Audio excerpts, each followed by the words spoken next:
या देवी सर्वभूतेषु शक्तिरूपेण संस्थिता नमस्तस्यै नमस्तस्यै नमस्तस्यै नमो नमः।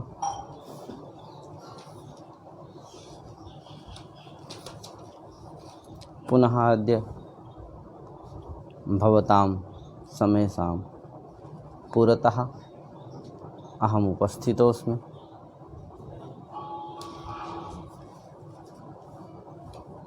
वैयाकरणसिद्धान्तकौमुद्याः अध्यापनार्थं तत्र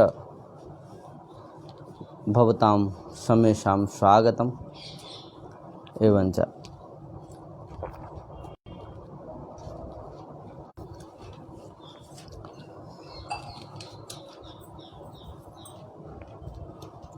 भवन्तः जानन्ते एव सिद्धान्तकौमुद्याः पाठः प्रचलति।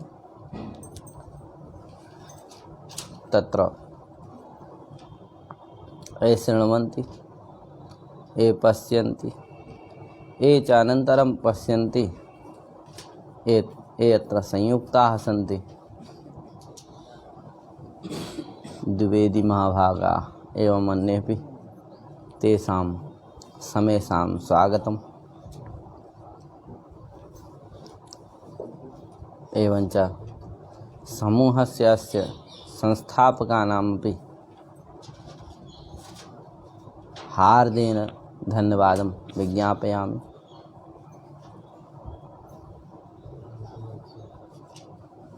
ते निरन्तरैव संस्कृतस्य संस्कृतेश्च प्रचाराय प्रसाराय संलग्नाः भवन्ति। पुनः भवन्तः जानन्ते एव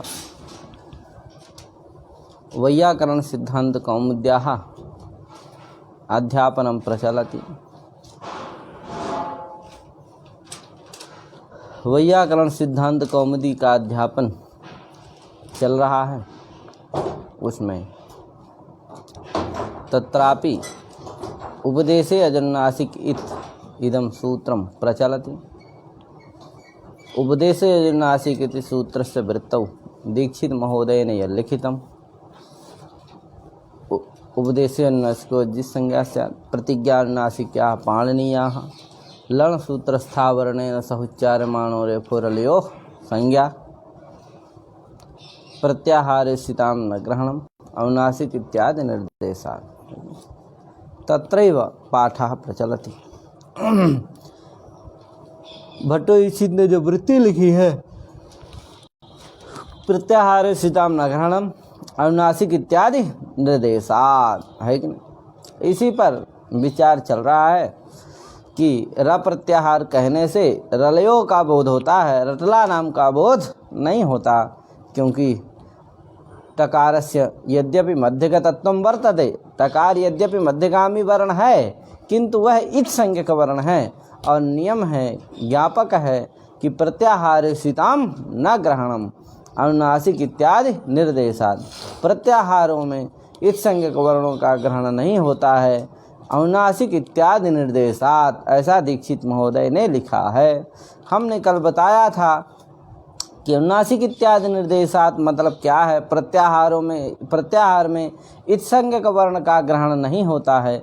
इसमें हेतु हैं, भाष्यकार ने हेतु त्रय प्रदत्त किए हैं। आचारात् अप्रधानत्वात् लोपश्च बलवत्तरहार्थात् लोपात् चकार हेत्वर्थकः। तस्मात् आचारात् अप्रधानत्वात् लोपात् तीनों का मतलब भी बताया गया था कि आचारत माने व्यवहारात्, अप्रधानत्व माने श्रुत्य घटकत्वम अप्रधानत्वम, श्रुति घटकत्वम प्रधानत्वम और लोपा लोप शास्त्रीय उद्देश्यतावच्छेद का क्रांतत्वात् इत्यादि जो है तीनों हेतु बताए गए थे। यहाँ जो भट्टो दीक्षित ने कहा है वह आचारात माने व्यवहार को कहा, पाणिनि जी के व्यवहार को, कि पाणिनि जी इत्यादि जो आचार्य हैं उनके व्यवहार से पता चलता है कि प्रत्याहार में इस संज्ञक वर्ण का ग्रहण नहीं होता। तो कैसे? तो बताया गया कि अनुनासिक इत्यादि निर्देशात् व्यवहारात्। कथम? यदि प्रत्याहार में इस संज्ञक वर्ण का ग्रहण होता तो अनुनासिक में जो ककार अच में हो जाता तो इकार को यण होना चाहिए, यण करके ही पाणिनि जी को प्रयोग करना चाहिए, किंतु नहीं किया। अतः इससे पता चलता है कि प्रत्याहार में संज्ञक वर्ण का ग्रहण नहीं होता। नहीं होता तो ककार अच नहीं है, ककार अच में नहीं आता इसलिए अच परे नहीं है। इसलिए अनुनासिक का जो सकार उत्तरवर्ती ई है उसको यण नहीं हुआ, क्योंकि प्राप्ति नहीं है। अब यहाँ देखिए एक बात है, यद्यपि कल हम काफ़ी बताए थे इस पर, एक और है प्रसंगता बता देते हैं फिर आगे चलते। उकालोच दृश्य दीर्घ प्लुतः सूत्र में एक बात यहाँ और क्या है, किम अस्ति तद वदिष्यामि। अनुनासिक इत्यादि निर्देशात् में देखिए अनुनासिक शब्द हम बताए थे कल। अनुनासिक शब्दस्य निष्पत्ति कथम भवति सिद्धि कथम भवति इति मया गत दिने बोधितः वर्तते। अनुनासिक शब्द से बताए थे कि नासा एवं नासिका, नासा शब्द से क्या हुआ, स्वार्थिक का प्रत्यय हुआ और फिर टाप आदि होकर के इत होकर के स्वाद उत्पत्ति होकर के अनुनासिका है ये बनता है। अब ये देखिए अनुनासिका में क्या हुआ है, नासा का इत होता है यहाँ प्रत्यस्थात कात पूर्व सीधाप्य सुपा से क्या होता है, नासा में जो सकार उत्तरवर्ती आकार है उसको इत हो जाता है जिससे अनुनासिक बनता है। अब देखिए प्रत्यस्थात कार पूर्व सीधाप्य सुपा कहाँ इत करता है, प्रत्यस्थ ककार से पूर्व जो रहेगा कार उसी क्या करता है, इत करता है। किसको इत करता है, प्रत्यस्थ ककारात् अव्यवहित पूर्वत्व विशिष्टः यः भवति तस्यैव किं करोति इत्थ विधानं करोति, है कि नहीं। प्रत्यस्थात् कादिदं सूत्रं किं करोति, प्रत्यस्थ ककाराव्यवहित पूर्वत्व विशिष्टः यः कारः तस्यैव इत्थ विधानं करोति, उसी क्या करता है, इत्थ का विधान करता है। अब देखिए जो इसका मतलब जो इत करेगा जहाँ वहाँ ई से बाद में क्या रहेगा, का रहेगा कि नहीं रहेगा, क्योंकि ई का से पहले आकार को इत करता है तो स्वाभाविक बात है कि ई से बाद में क्या रहेगा, का रहेगा। अब देखिए यदि आज प्रत्याहार में इस संज्ञक वर्णों का ग्रहण हो तो का क्या रहेगा, हमेशा अच में रहेगा। अच में रहेगा तब भी क्या, अतः क्या रहेगा, अच ई से पर में क्या रहेगा, अच रहेगा। अच रहेगा तो क्या होना चाहिए, वहाँ सब जगह क्या होगा, जहाँ भी इत होगा वहाँ तुरंत इत्वानंतर क्या हो जाएगा, यण हो जाएगा। क्या हो जाएगा, इत्वानंतर तुरंत क्या होगा, यण हो जाएगा। क्यों, क्योंकि इत के अव्यवहित ईकार के अव्यवहित क्या रहेगा, पर में ककार रहेगा। और प्रत्याहार में यदि संज्ञक वर्ण का ग्रहण होगा तो ककार अच है, अच पर में रहेगा, अतः क्या होगा, ईकार को यण सर जहाँ इत होगा और तुरंत क्या हो जाएगा, यण हो जाएगा। तो इत करना ही व्यर्थ हो जाएगा। क्यों, क्योंकि इत हुआ, इत के बाद क्या हो जाएगा, यण हो जाएगा। अतः इत विधान ही क्या हो गया, व्यर्थ हो गया। अतः तदेव ज्ञापयति यत् किं न भवति प्रत्यस्थ ककाराव्यवहित पूर्वत्व विशिष्टः यः इकारः भवति आत्मस्थाने जायमानः यः इकारः भवति तस्य किं न भवति यणादिकं किमपि न भवति, कुछ भी नहीं होता उसको। प्रत्यस्थ ककार से पूर्व में जो इकार है उसको क्या नहीं होता है, कुछ नहीं होता। यथावत सतिष्ठति, जैसे है वैसे रहा था। तो अनुनासिक का इकार क्या रहेगा, उसको न यण होगा न कुछ होगा, तो उसी तरह रहेगा। जब रहेगा तो ककार अच में भी आ जाए तब भी क्या होने वाला नहीं है, उसको यण आदि कुछ होने वाला नहीं है। क्योंकि प्रत्यस्थात का इत विधान ने क्या ज्ञापन किया, इत विधान अगर यण हो जाएगा तो व्यर्थ हो जाएगा इत विधान। अतः इत विधान ज्ञापन कर दिया है कि क्या नहीं होगा, प्रत्यस्थ ककार पूर्वत्व विशिष्ट जो इकार है उसको क्या नहीं होगा, यण नहीं होगा। तो यणादिकम नहीं होगा तो अनुनासिक में जो इकार है उसको क्या नहीं होगा, यणादिकम किमपि न भविष्यति। तस्मात् यथावत इकारः एव तिष्ठति तस्मात् किमस्ति न तो किमपि कोपि विकारः भविष्यति तस्मात् अच इसलिए अच प्रत्याहार में अगर ककार आ भी जाए तो क्या नहीं होगा, आगे अच परे नहीं मिलेगा, क्या नहीं होगा, इकार को यणादि नहीं होगा, अनुनासिक इत्यादि निर्देश बन जाए, अतः प्रत्याहार इशिताम न ग्रहणम, इसमें ज्ञापक इत्त विधा अनुनासिक इत्यादि निर्देश नहीं हुआ, क्योंकि प्रत्याहार इशिताम न ग्रहणम ये ज्ञापन के बिना ही ये ज्ञापन ना करे तब भी क्या है, अनुनासिक इत्यादि निर्देश की उत्पत्ति हो जा रही। क्यों, इत्त विधान सामर्थ्याद वहाँ यण नहीं होगा, अतः इत्त विधान सामर्थ्यात् तत्र यण न भविष्यति, अतः तद निर्देशस्य उत्पत्तिः भविष्यति, अतः निर्देशेन इदं नैव कल्पितुं शक्यते कल्पयितुं शक्यते यत्किमस्ति प्रत्याहारे सीताम ग्रहणम न भवति। प्रत्याहार में इस संज्ञक वर्ण का ग्रहण नहीं होता है, ये तुम क्या नहीं कर सकते, अनुनासिक इस निर्देश से कल्पना नहीं कर सकते। क्यों, क्योंकि वो निर्देश की उत्पत्ति तो यदि प्रत्याहार में संज्ञक वर्ण का ग्रहण हो जाए तब भी उस निर्देश की उत्पत्ति हो जा रही है, क्योंकि इत्त विधान ने ज्ञापन कर दिया है कि प्रत्यस्थ ककाराव्यवहित पूर्वत्व विशिष्ट स्वीकारस्य स्थाने किमपि न भवति, कोऽपि विकारः न भवति, यणादिकम न भवति। तो कहा भैया आस्तु, अतः कैसे आप कह रहे हो, दीक्षित जी ने कैसे कहा कि प्रत्याहारे सीताम न ग्रहणम अनुनासिक इत्यादि निर्देशा, अनुनासिक इत्यादि के निर्देश से प्रत्याहार में इस संज्ञक वर्ण का ग्रहण नहीं होता, ऐसा दीक्षित जी ने फिर कैसे कहा। तो आचार्य लिखते हैं कि वहाँ अनुनासिक इत्यादि निर्देशात का मतलब है, अनुनासिक इत्यादि निर्देशात का मतलब है कि तन मूलभूत इत्त विधान सामर्थ्यात। क्या, देखिए इत्त विधान व्यर्थ होगा, है कि नहीं, यदि प्रत्याहार में संज्ञक वर्ण का ग्रहण हो जाए, ककारज पड़े मिलेगा, यदि सब जगह क्या हो जाएगा, यण ही हो जाएगा, तो इत्त विधान क्या होगा, व्यर्थ होगा। वो इत्त विधान दो चीज़ ज्ञापन कर सकता है, वो इत्त विधान व्यर्थ पढ़ के दो चीज़ ज्ञापन कर सकता है, दो चीज़ ज्ञापन करने पर उसकी चरितार्थता हो सकती, चरितार्थता संभव। क्या क्या, तो पहला तो यही कि प्रत्यस्थ ककाराव्यवहित पूर्वत्व विशिष्ट स्वीकार से यणादिकम न भवति, एक ऐसा ज्ञापन कर देगा तब भी वो क्या होगा, चरितार्थ हो जाएगा। इकार को, अनुनासिक में इकार को क्या नहीं होगा, यणादि कुछ नहीं होगा, तो इत्त विधान, इत्त का वहाँ इकार का वहाँ श्रवण होकर के इत्त विधान क्या होगा, चरितार्थ हो जाएगा। एक तो ऐसा, दूसरा ये भी ज्ञापन करके वो चरितार्थ हो सकता है, दूसरा ज्ञापन ये भी कर सकता है वो कि क्या नहीं होता, प्रत्याहार सीताम न ग्रहण, ये भी ज्ञापन कर सकता है। जब ये भी ज्ञापन कर सकता है तब भी चरितार्थ हो जाएगा। कैसे, क्योंकि जब ज्ञापन कर दिया कि प्रत्याहार सीताम न ग्रहणम, तो ककार क्या नहीं होगा, ककार काच में ग्रहण होगा, नहीं होगा, ककार अचपरे मिलेगा, नहीं मिलेगा, जिससे क्या होगा, यण प्राप्त होगा, नहीं होगा, नहीं होगा, तो इकार का वहाँ यथावत श्रवण रहेगा ही, प्राप्त ही नहीं है, इसलिए उसको वारण करने की जरूरत नहीं। तो देखिए दो तरह का ज्ञापन कर सकता है, कौन, प्रत्यस्थात का पूर्व सीधा प्रसुभा, ये जो इत्त विधायक सूत्र है, ये दो ज्ञापन करके सार्थक हो सकता है। एकस्तावत् प्रत्यस्थ ककाराव्यवहित पूर्वत्व विशिष्ट स्वीकार से अणादिकम न भवति इत्येकं एकं ज्ञापनं कर्तुं शक्नोति। द्वितीयञ्च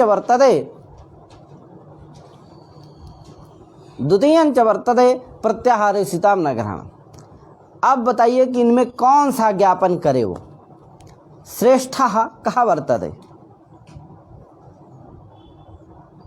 इन दोनों के मध्य में कौन सा श्रेष्ठ है, किसको ज्ञापन करना चाहिए। तो कहा भैया यही ज्ञापन करेगा, कौन, प्रत्याहारे सीताम न ग्रहणम, यही ज्ञापन करना ठीक है। क्यों, क्योंकि अगर प्रत्याहारे सीताम न ग्रहणम ये ज्ञापन करते हैं तो क्या होगा, काच में आएगा, नहीं आएगा। जब अच में नहीं आएगा तो ककार के पर रहते इकार को यण प्राप्त होगा, नहीं प्राप्त होगा। अतः ही कोई शास्त्र का बात करना पड़ेगा, नहीं करना पड़ेगा, क्योंकि उसकी आंजस्य निवृत्ति हो जाएगी, है कि नहीं, उसकी क्या होगी, आंजस्य निवृत्ति हो जाएगी, क्योंकि उसकी प्राप्ति ही नहीं रहेगी। ये इसमें है, शास्त्र का बाध नहीं करना पड़ेगा।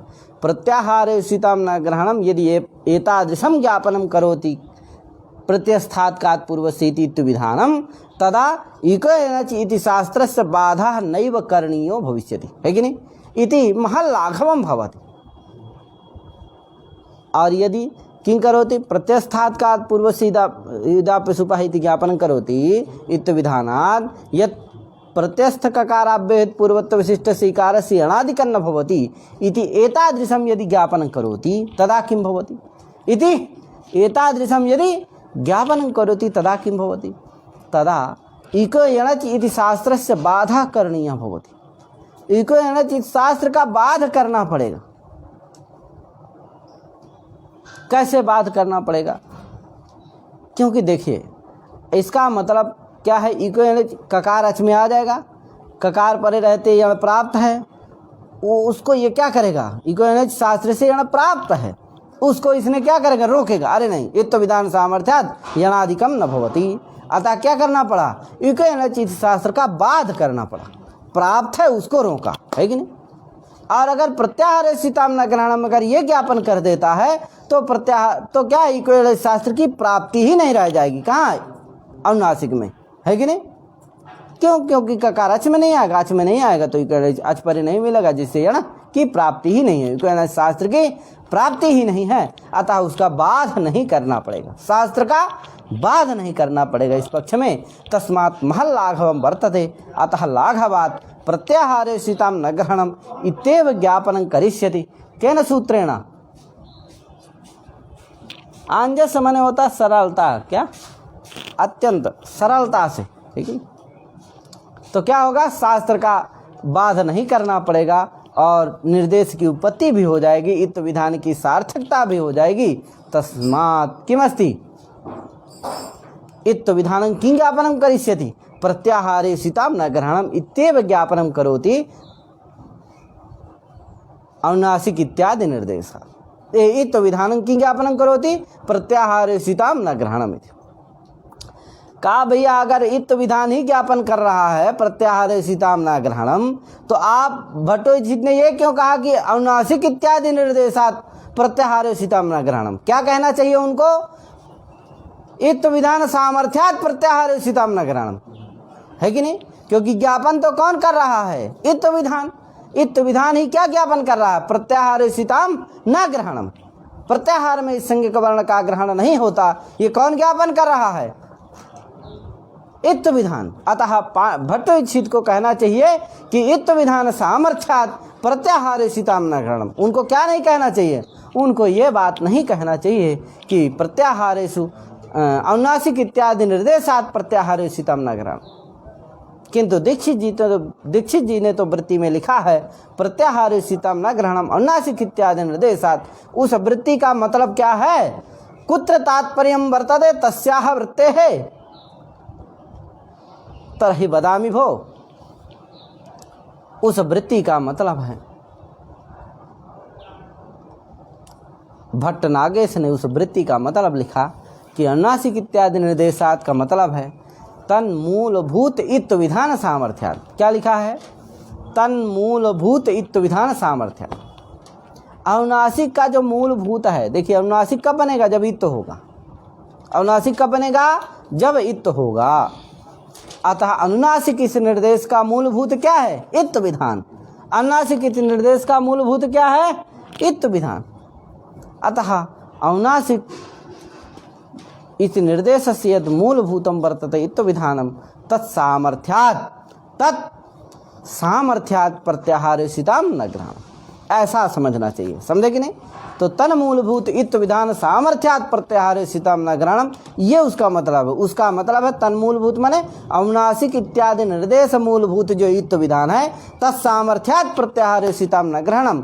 ये प्रत्याहारे सीतां न ग्रहणम् अनुनासिक इत्यादि निर्देशात् का तात्पर्य है, हृदय है।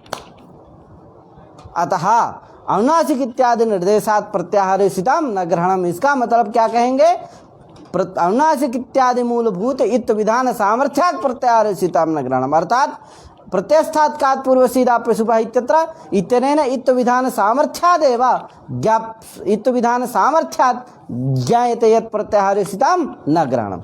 उसका सार क्या निकला, यही कि अनुनासिक इत्यादि प्रत्यस्थात्कात् पूर्वसीदाप्यसुपः इत्यत्र इति सूत्रेण विधीयमानं यदित्वं वर्तते तद् इत विधान सामर्थ्यात् प्रत्याहारे सीतां न ग्रहणम् इत्येव तात्पर्यं तस्य ग्रन्थस्य वर्तते।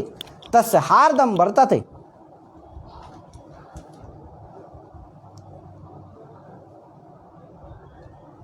अनुनासिक इत्यादि निर्देशात् प्रत्याहारोचितां न ग्रहणम।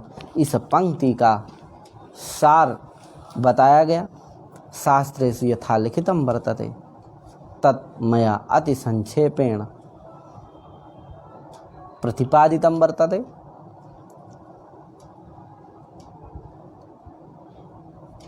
पुनः अग्रे चलामः। कोरोना बढ़ रहा है, भवन्तः सर्वेपि गृहे एव तिष्ठन्तु, तत्रैव स्थित्वा पठन्तु, शास्त्राध्ययनं कुर्वन्तु। यतोहि स्वाध्यायं मा प्रमदितव्यम् इति। अतः भवन्तः सर्वेपि गृहे एव स्थित्वा पठन्तु, शास्त्राध्ययनं कुर्वन्तु, पाठयन्तु। अस्तु, कुशलिनः भवन्तु, स्वास्थ्योपरि ध्यानम् अवधारयन्तु। यतोहि यदा स्वास्थ्यं भवति तदैव सर्वं भविष्यति। यदि तन्न भविष्यति चेत् किमपि न भविष्यति। अतः स्वास्थ्योपरि ध्यानं धारयन्तु। अस्तु, पुनः अग्रिम सूत्रं वर्तते।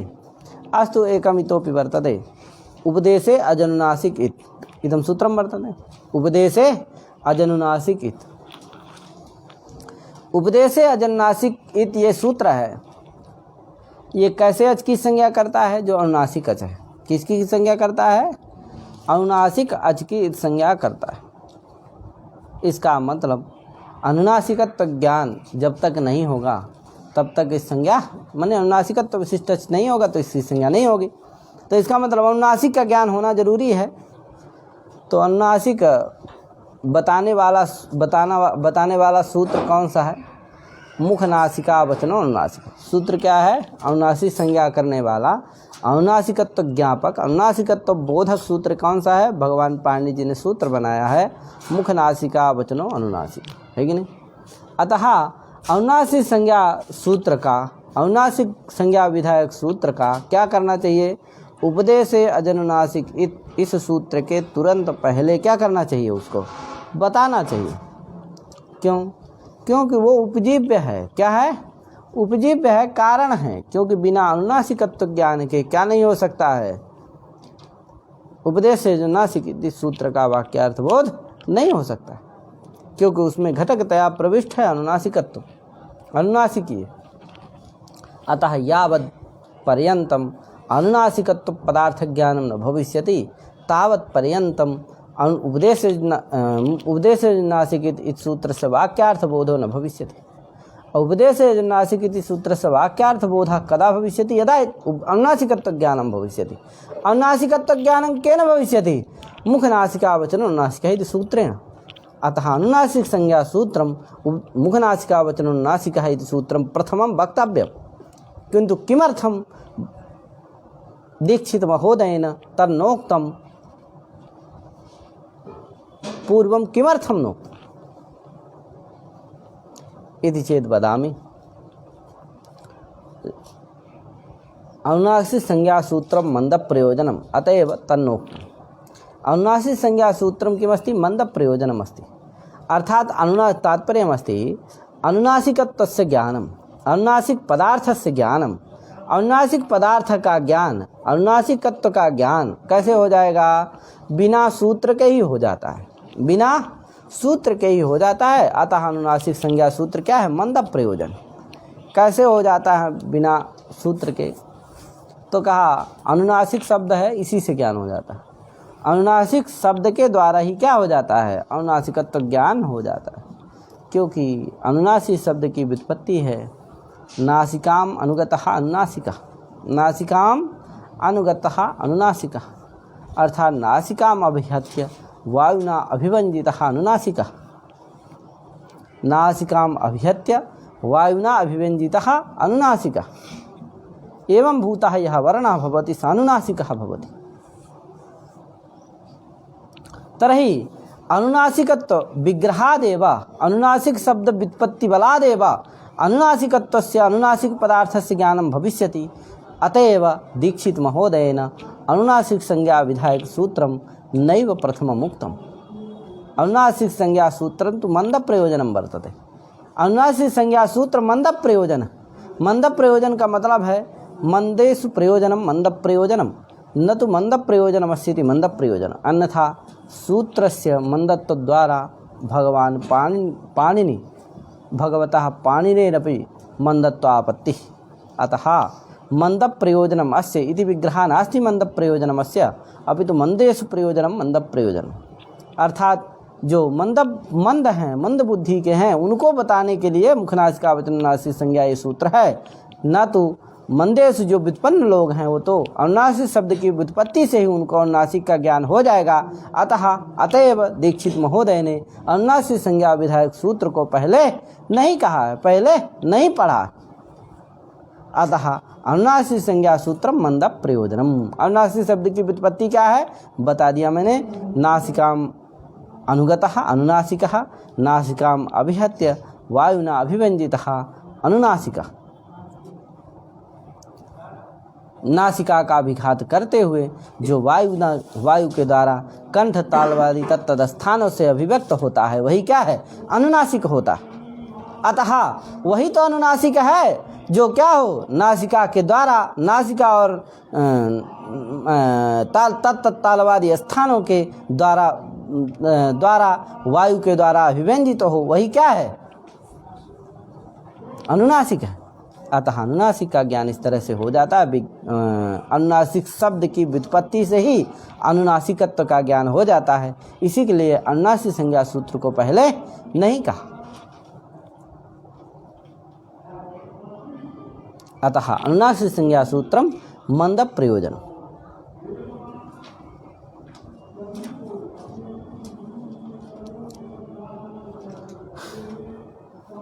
अतिशीघ्र ही लघु सिद्धांत कौमुदी का पाठ चलने वाला है, उसमें आप सभी का स्वागत है। संस्कृत गंगा ग्रुप पर उसमें मम प्रयासः भविष्यति अतिसरलेन तत्स्यात् येन एतेषां बोधा न भवति, सिद्धांत कौमुद्या बोधा न भवति, तेषामपि अवगमनं स्यात् बोधः स्यात् इति रीत्या तथा पाठो भविष्यति। अतः तत्र भवतां समेषां स्वागतं। तत्रापि अत्र तु भविष्यति एव। अस्तु, अग्रिम सूत्रं वर्तते उकालो झ्रस्य दीर्घप्लुतः। अग्रिम सूत्रम वर्तते उकालो झ्रस्य दीर्घप्लुतः।